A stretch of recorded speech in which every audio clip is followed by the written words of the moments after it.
شامتان بخیر باشد دوستان عزیز و ارجمند. در برنامه ما صحبت اطراف ورزش در شاهنامه ادامه دارد و این شام ما یک صحبت داریم با دیرکتور مؤسسه دولتی اکادمی وسایط اخباری عامه جمهوری تاجیکستان استاد سعدی مهدی.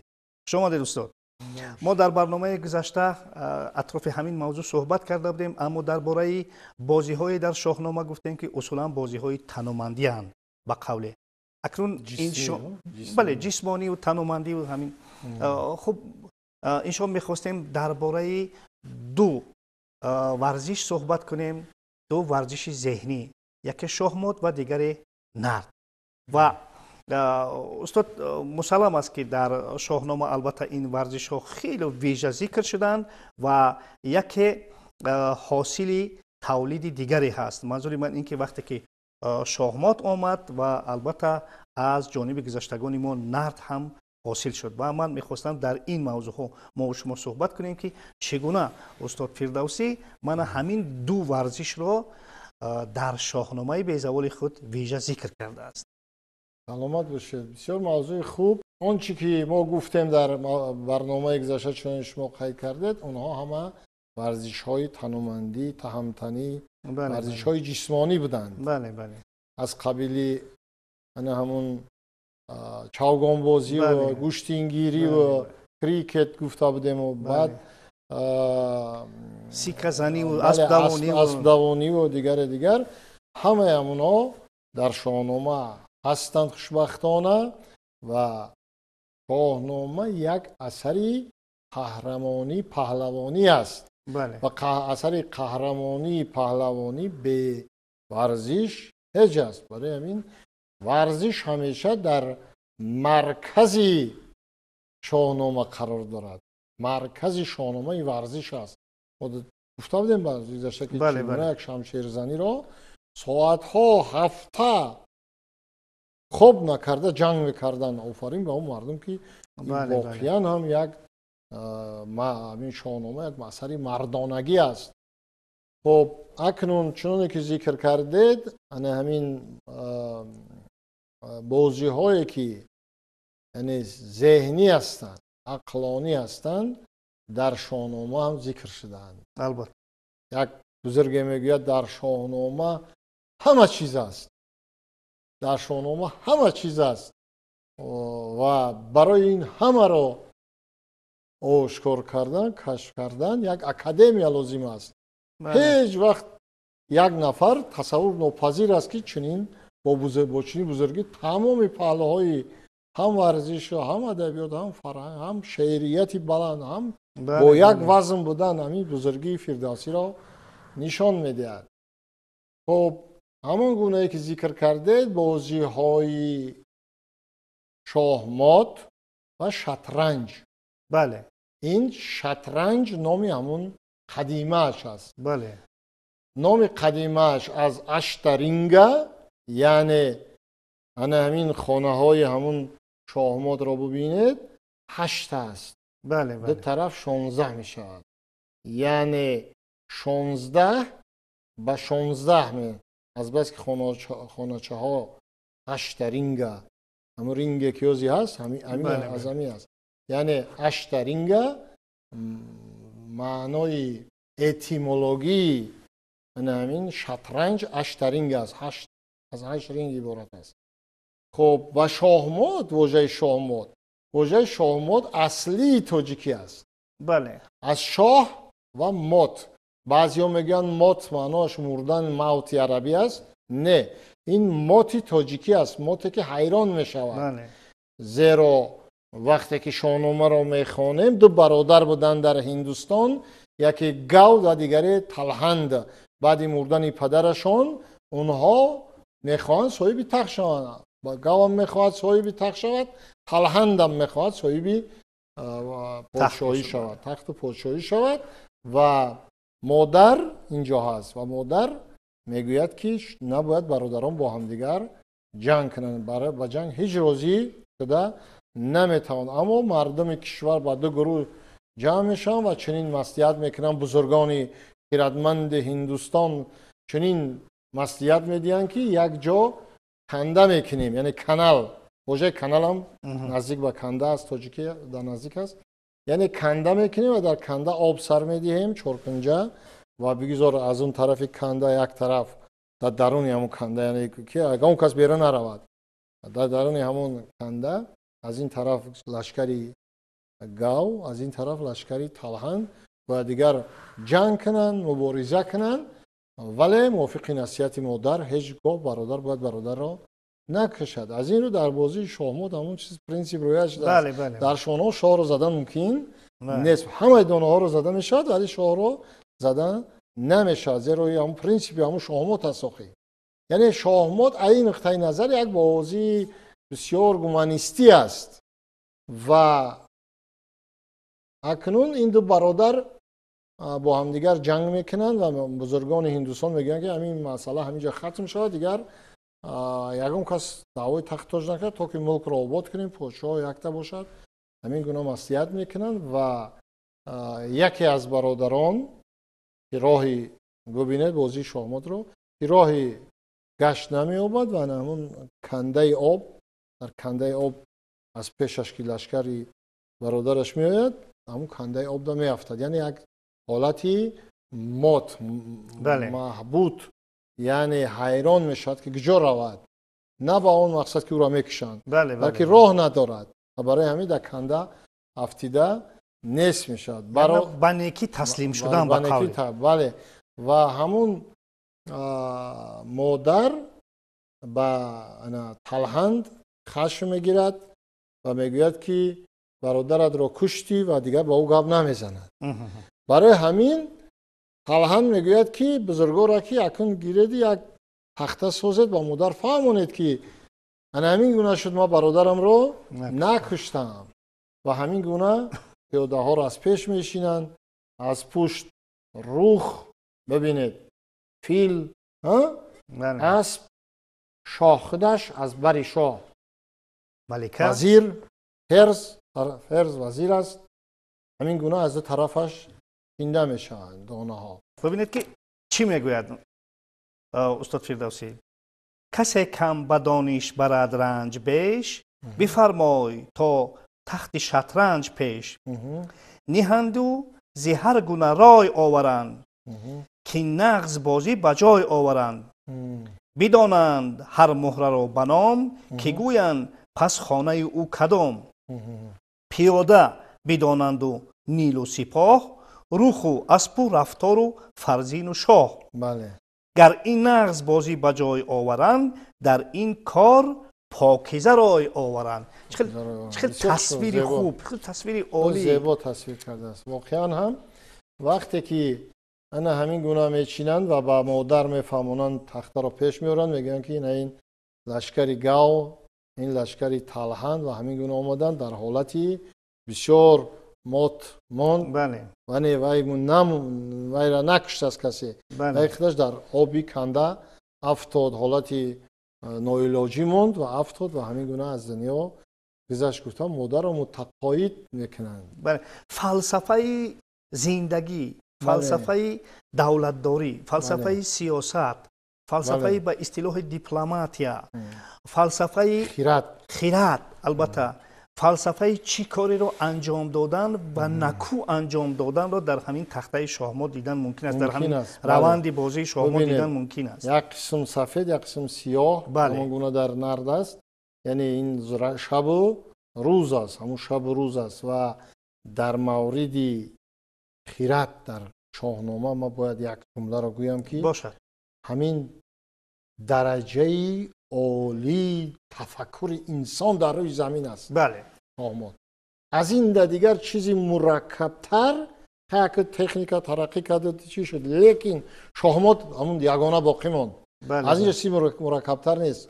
ببینید یک همون میگوین که سازنده همون شطرنج در هندوستان از پادشاه میخواهد که با عوض هر گشت یک دانه گنده ماند. وقتی که همین یکم دانه را یک تا گشت میکنیم پره شطرنج دیگر میشود بازیش. اگر دو تا کنیم شطرنج پره دیگر میشود. اگر بعد همین گشت یکمی پیاده اسب را براریم پره شطرنج دیگر میشد. اسب رو در جایش مونیم و فرض کردیم چی رو براریم؟ فرزین رو براریم، فرزین پره شما دیگر میشد. یعنی گفته است که از برای همین ساختن همین بازی از من چی میخواهی؟ از همون شخص خیرتمنده که شاماد را ساخته است میگوید به عوض هر گشت یک دانه گندم. خیلی میگوید این عجیب بود است، همین یگم خوبچه گندم میشود، یگم نیمچه گندم میشود. همین گونه وقتی که حساب میکنند اونقدر دانه گندم زیاد در کار میشود که با همون دانه گندم کره زمین را گندم پوشیدن ممکن بوده است. بله. با این نقل نشان میدن که شاهمات درجه عالی تفکر انسانیت است. باور کنید. بسیار خوب استاد، همکنون من در همین جا میخواستم که ما و شما توأم بودن دو بازی ذهنی رو در شاهنامه در اینجا یادرس شویم، چون که زمانی که با سرزمین ما شاهمات رو آوردن و ما بزرگان ما و بزرگمهر توانست که اون را در اثر اون را، سیر او را توانست که در 2 روز بیابد و در قبال این شاهمات من همین نرد، بازی نرد را بیافرد. درباره نرد هم یک چیز میخوانم، بعد اونگاه از شما خواهش میکنم که اینا مختصرا شرح بدهید. گویند زمانی که بزرگمهر بختکان تدر گتوسر را در بازی آورده از چتورنگ شاهمات 3 دست مات کرد، خود بازی کشف کرد و به خاطر شاه نو اردشیر نردش نام گذاشت. چون انوشیروان از او حکمت آن پرسید، بزرگمهر گفت صحرا یعنی تخته آفرینش زمین به هرمز کمک کرد که ساختم. 30 مهره آن اشاره به 30 شبانه روز است که 15 مهره روز و 15 مهره شب را افاده میکند. 2 استخوان بازی به اصطلاح زریک را گردونک نامیدم که اشاره به گردون و ستاره هاست. رقم 1 شهادت یگانگی هرمز است که خیر را آفریده است. 2 اشاره به زمین و آسمان. 3 پیندار نیک، گفتار نیک، کردار نیک. 4 اشاره به 4 عنصر حیات که انسان از آن ترکیب یافته است و 4 سوی عالم، آتش و باد و آب و خاک. بله. 5 نماد 5 مطلع نور، خورشید، ماه، ستارگان، آتش و نور آسمان. 6 اشاره به 6 روز آفرینش زمین. ترتیب مهره ها را به شکل گذاشتم که هرمز به آن ترتیب جهان را ساخته است. حرکت گردش مهره ها به امر 2 گردونک اشاره به آن است که تقدیر انسان رابطه دارد به 7 سیاره و از 12 برج ستارگان. دوباره چیندن مهره ها برای بازی نو معنای رستاخیز را دارد، معنای زنده شدن بعد از مردن. من همین فلسفه نرد خیلی شرح خوب اومده است در همینجا. و وقتی که به بازی نرد، به همین روند بازی نرد اصلا اهمیت میدهی، من به همین گردونک ها که اهمیت میدهی و به همین رقم ها، باور کنید 100% همین فلسفه رو می آید. بهترین. خب اکنون وقتی که منازند هندوها با این کشف خود، یعنی با این شاهمات چتورنگ یا شطرنج که اینقدر خرد عالی لازم است برای این، آنها میگویند چرا ما با این قدر خیرتمندی امان با ایران زمین خراج باید بسپاریم؟ همین ادعا رو میان میکنن، میگن که شما از ما چی برتری دارید که ما باید به شما خراج بدیم؟ این دوره پادشاهی شاه عادل انوشیروان است. این همون انوشیروانی است که حضرت محمد گفته بود که من فخر میکنم که در زمان پادشاه عادل زاده شدم. این بسیار گپی اندک نیست. و خیلی بزرگمهر حکیم که بزرگ جمهی را میگویند، بزرگ مهر را میگویند، وزیر خیرتمند انوشیروان بود و همه پادشاهی انوشیروان عادل میگویند از همین بزرگمهر حکیم است، از خیرت همین خیرتمندی همین مرد بزرگ است میارند.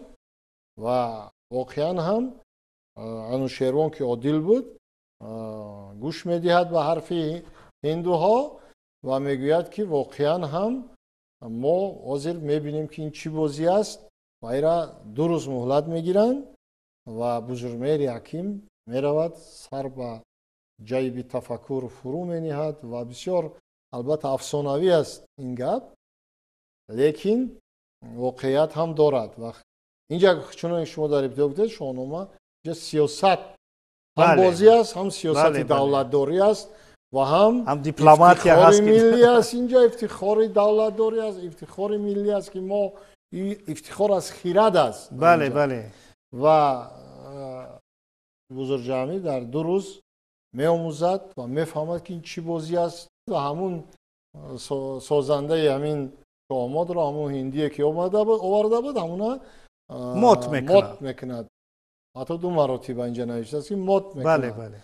و اونا حیران میشن و میگویند که شما اکنون کمتر ایسته تا که ما در عوضش یک بازی دیگر میسازیم و میرن در عوضش بزرگمهر حکیم من همین تخته نرد را میآفرد و این گردونک ها بسیار نامی زیبا زریک نیو گردونک این بعد مردم گردونک گوید که بسیار زیبا و همین گردونک را میآفرد و این دانه های سیاه و سفید را از 2 طرف و میارن پیشی اون خیرتمند هندوستانی میگذارن و اونا همین قدر که فکر میکنن نمیفهمن این چی از این برای چی دانه این خیر از چی گپ از رفتی بازی رو حس نمیکنن، درک نمیکنن و خودی بزرگمهر میفهمند که همین گونه بازی است و اونها واقعا هم به خیرت امپریای ایران،